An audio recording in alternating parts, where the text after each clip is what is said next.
Pada suatu hari, di ruang konsultasi rumah sakit, Ibu Britney duduk dengan wajah cemas dan gelisah sambil menunggu hasil pemeriksaan kesehatan.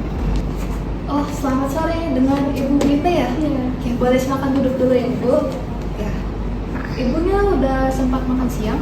Belum dok, karena saya merasa tidak selera makan semenjak tadi malam. Oh iya, saya paham. Memang kalau lagi nunggu hasil pemeriksaan itu memang bikin kita kadang cemas, jadi gak selera makannya. Tapi sebelum itu, apakah Ibu ada didampingi oleh suami atau anaknya?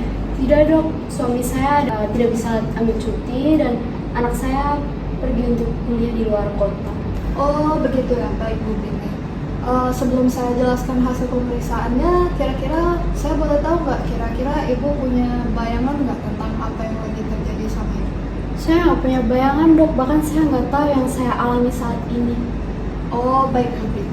Kalau gitu, saya izin menjelaskan hasil pemeriksaannya sekarang ya. Pada saat itu, suasana hening dan dokter mulai melihat berkas hasil pemeriksaan kesehatan.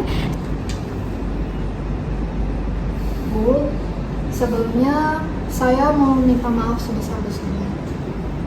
Saya tahu mungkin ketika Ibu dengar kabar ini, mungkin akan berat sekali untuk Ibu. Dari hasil pemeriksaan ini, kami menemukan adanya sel kanker di jaringan payudara bagian kiri. Saat ini itu masih stadium 2, yang artinya masih belum menyebar dan masih bisa ditangani lewat terapi dan juga operasi. Kanker dok, jadi saya sakit parah dok.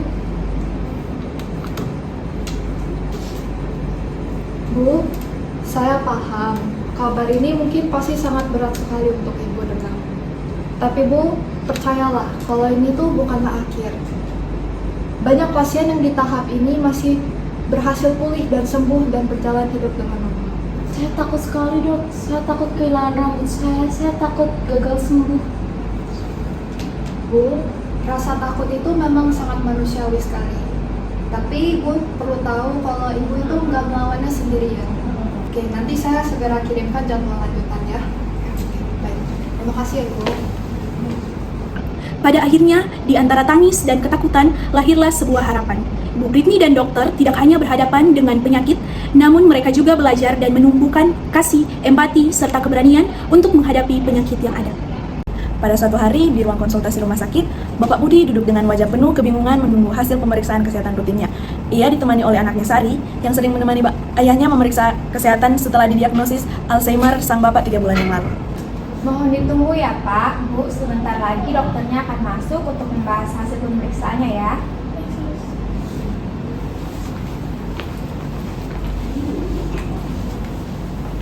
Selamat pagi, ini dengan Bapak Budi dan Ibu Sari ya. Pak Budi, perkenalkan saya Dr. Lili. Bapak sekarang di rumah sakit untuk cek kesehatan. Betul dok. Sari, ini Bapak di mana ya? Ngapain kita di sini?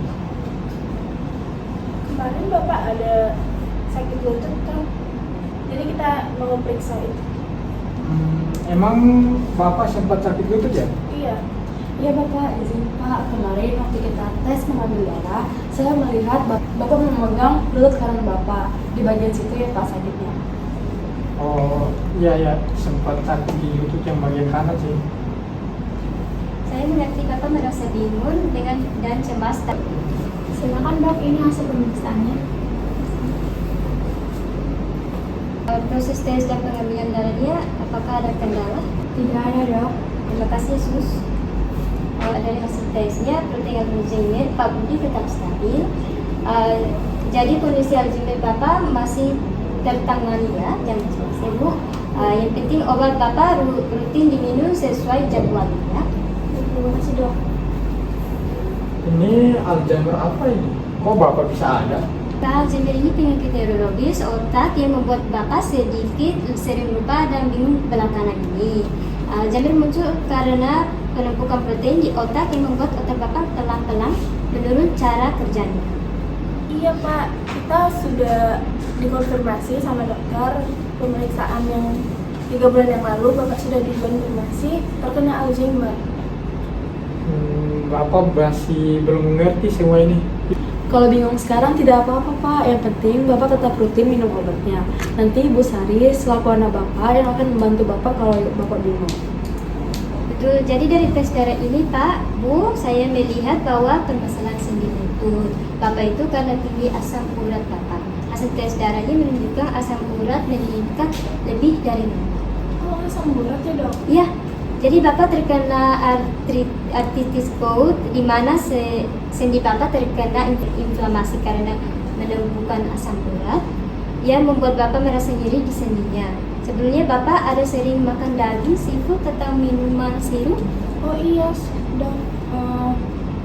Bapak belakangan ini sering makan udang. Bapak nggak ingat sih. Tidak apa-apa Pak. Kedepannya makan seperti itu dikurangi ya Pak, agar nanti perlahan sakit di sendi juga akan menurun.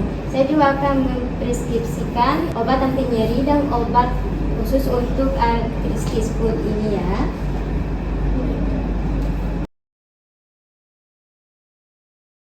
Parubaya bernama Siti jatuh sakit. Keluarganya memiliki kepercayaan terhadap hal-hal gaib seperti guna-guna dan santet. Ini sih bukan penyakit biasa, ini mah kiriman orang, tandanya aja sudah jelas. Badan lemas, susah tidur, sering mimpi aneh. Saya bacakan doa dulu ya. Keluar kalau jahat.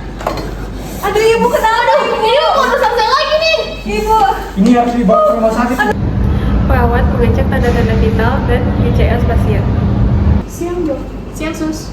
Saya perawat Angel. Izin saya laporkan mengenai pasien yang baru masuk. Seorang perempuan berusia 40 tahun dengan berat badan 50 kg. Dibawa oleh keluarganya karena mengalami kejang-kejang sekitar 15 menit yang lalu. Saat ini pasien sudah tidak kejang tetapi belum sadar penuh. Dengan GCS yaitu E3, V2, M3 total 8.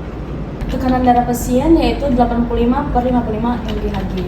Nadi pasien yaitu 114 kali per menit, laju nafasnya yaitu 24 kali per menit. Suhu pasien yaitu 36,1 derajat Celcius. Gula darahnya 32 mg/dl. Pasien tidak mengalami riwayat penyakit. Dari hasil pemeriksaan, pasien mengalami hipoglikemia dengan berat disertai hipotensi dan kejang. Mohon instruksinya. Baik sus, Sergat berikan Dextrose 40% dengan 20 ml IV bolus perlahan. Lanjutkan lagi nanti dengan Dextrose 10% infusnya 100 ml per jam ya. Pantau kadar gula darahnya setiap 15 menit sampai di atas 70 ml. Baik dok.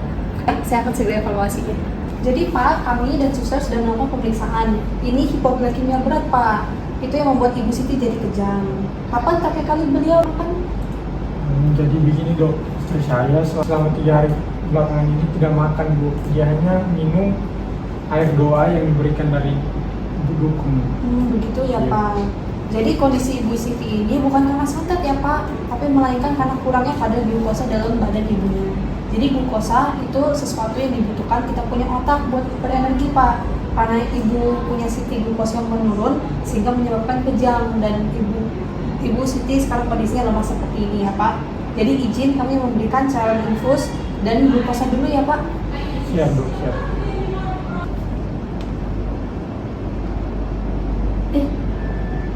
Kok ada tuh? Oh, gak apa-apa Bu, tenang Bu. Jadi ibu tadi sempat mengalami kejang karena kurangnya glukosa dalam badan. Tapi sekarang jangan usah cemas Bu, kita sudah tanganin dan ibu nanti kita akan kasih glukosa dan infus lebih lanjut untuk minum baik ya Bu. Oh gitu. Gimana ibu sekarang masih ada sakit kah? Enggak sih dok. Oke baik, kita di segi biologis memang kebutuhan badan, makan dan minum itu sangat penting, bukan hanya air doa untuk menyembuhkan penyakit. Jadi kedepannya kita akan menjalankan terapi untuk keduanya ya Bu, secara spiritual juga dan juga secara biologisnya, kebutuhan badan masing-masing. Begitu. Iya begitu Bu. Jadi tidak usah cemas ya. Yang penting sekarang ibu sudah membaik dan juga setelah ini harus makan yang teratur, banyak minum air putih dan juga kedepannya bisa kontrol ke puskesmas jika kondisi memang tidak membaik lagi ya Bu. Terima kasih. Ya, terima kasih juga Bu, terima kasih Pak. Terima kasih dok.